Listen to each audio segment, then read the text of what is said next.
Paul Smalley will throw the green flag tonight at Iowa Speedway. Great to be back in the land of the corn with the ARCA Menards Series at Iowa Speedway.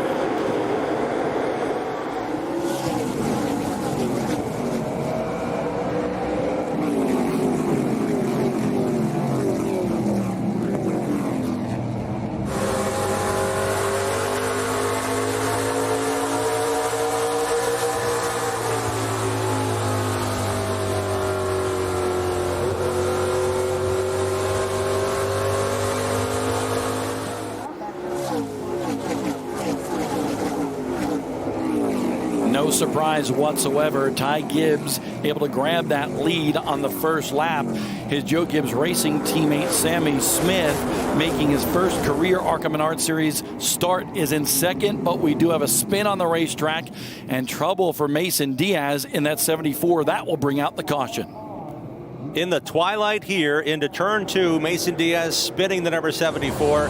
Looking at how things shape up, Bob. He started in the 11th position.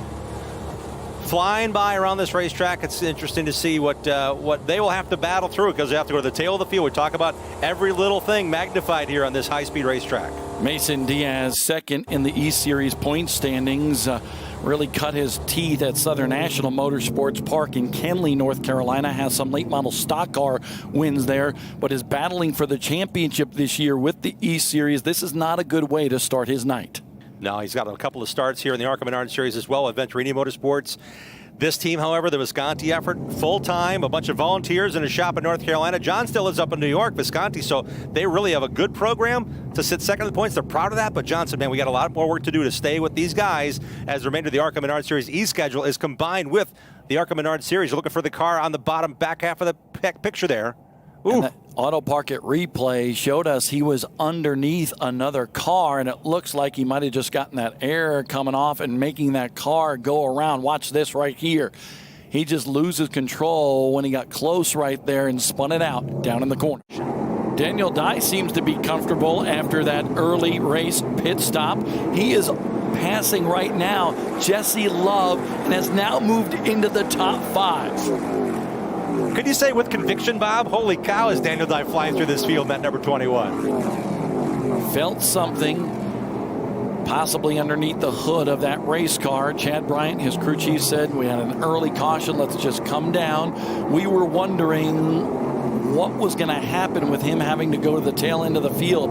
Would he be meticulous and methodical working his way through the field? Heck no, that was out the window. He's been on the gas and coming to the front. Trouble down in turn number 4 is the report. We are under caution. Eric Caudell, who had difficulty on his first lap of qualifying earlier today, that veteran with trouble down in the corner. We'll keep an eye on this restart here. Watch Ty Gibbs. He gets through the gears well, but how about Taylor Gray staying with him right now, Jim?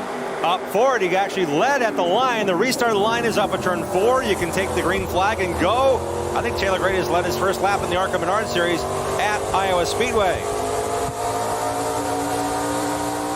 Watch this going down in the corner from our General Tire onboard camera.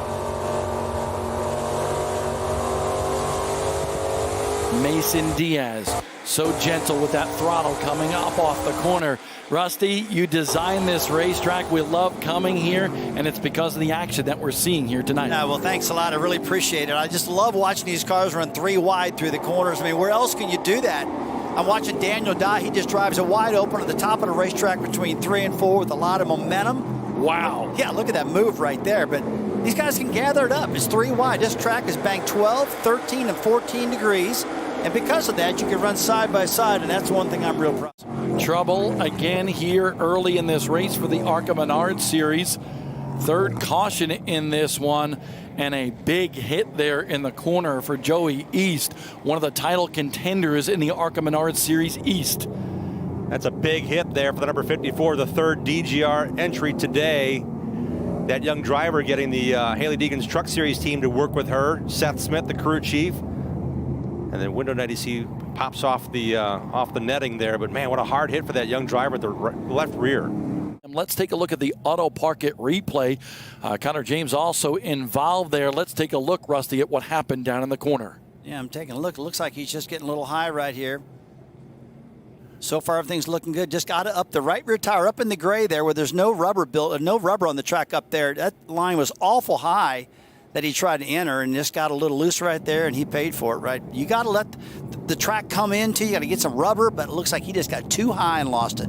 Connor Jones also involved in that one in the 42, but that was a big hit right there for Joey East, and that's going to be a big hit for him in the title chase as well in that East Series. Make sure you go to the ARCA Racing Twitter and vote tomorrow starting at 9 a.m.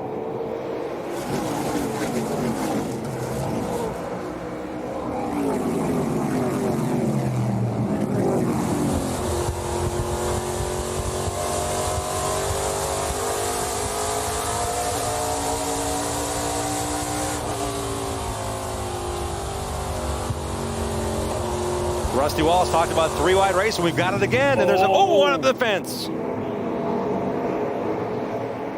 Sammy Smith in the 81 slaps the wall, got loose down in the corner, and just couldn't save it before collecting the concrete. Coming to green, less than 50 to go in this one. Ty Gibbs leads them to the stripe.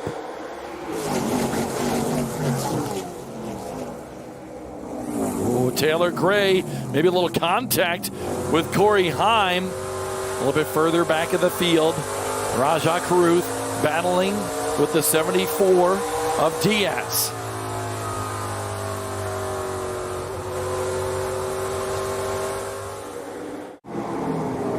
I wonder right now how hard Ty Gibbs is pushing that car. The lead has been cut down to 1.4 seconds, so Daniel Dye in the last two laps has gained a tenth of a second a lap. But you can do the math. That's not going to work. So right now you got to think, which is 2 laps to go, Ty Gibbs is just chilling out inside the cockpit of that race car, not pushing it so he can make sure that he can get to this checkered flag. Rolling free down the backstretch. No traffic directly ahead of Ty Gibbs to be worried about. Late in the going at Berlin, though, Ty made up about a second and a half a lap, it seemed like, at that short track in Michigan 1 weekend ago. Gibbs over Dye. Taylor Gray, Corey Heim, and Nick Sanchez. Last lap of this race, white flag had been displayed. And this Joe Gibbs Racing team with Mark McFarland has been phenomenal.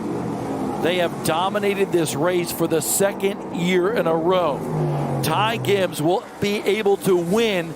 Back-to-back he goes here in the Hawkeye State. The first driver to win multiple events in ARCA at Iowa Speedway. This team put it on kill when it came to what they wanted to do when they got here. Fastest in practice, won the General Tire pole, swept all the points, led all but 1 lap here tonight. Once again, he led all but 10 a year ago. Iowa Speedway, you might want to write on the wall, Ty Gibbs Speedway when we leave here tonight. He's definitely earned the ownership standings in the ARCA Menards Series in the last 2 races. And by the way, we go to Winchester Speedway next week, and who won there last year? This guy. Yeah, Ty Gibbs won. Taylor Gray in the 17, he winds up in the 3rd spot. He was not able to muster up enough strength. In fact, he lost a spot to Daniel Dye. There goes Ty Gibbs. Ty Gibbs celebrating a 6-pack of wins in 2021. That's 6 coming here at Iowa Speedway. A John Force-like burnout with donuts here on the front stretch of this 7/8 of a mile oval. Ty Gibbs, he'll do the glove drop in just a moment here in Newton.